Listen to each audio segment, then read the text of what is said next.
Syederalun, kabar mengejutkan dari anak sulung Ahmad Dhani dan Maya Estianty membuat heboh masyarakat Indonesia.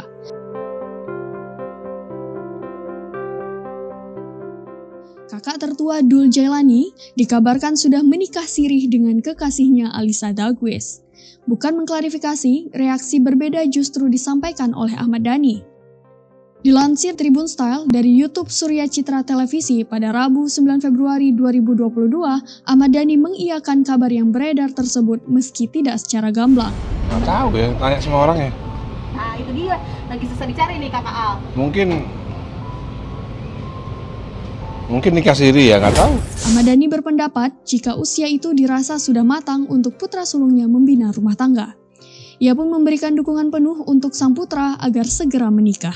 Ya bagus lah, kan saya dulu umur 25 tahun menikah. Jadi ya kalau umur 25 tahun ya udah pas lah.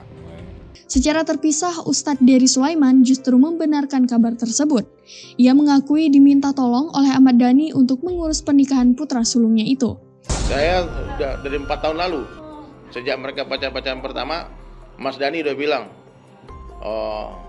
bro, urusan Al, antum yang urus ya, anak disuruh nikahkan. Ya, kenapa bukan itu mas? Ya nanti aja lah katanya. Ya, jadi saya berkali-kali sudah menjelaskan ke Al Ghazali, ketemu Alyssa, menikahlah. Bahkan waktu ada video yang viral lu aku ajarkan cara meminang Alyssa. Ya, menikah itu lebih mudah dari zina. Orang yang mempersulit pernikahan berarti mempermudah perzinahan. Hingga kini Al Ghazali belum memberikan klarifikasi soal rumor dirinya menikah sirih dengan Alyssa Dagues.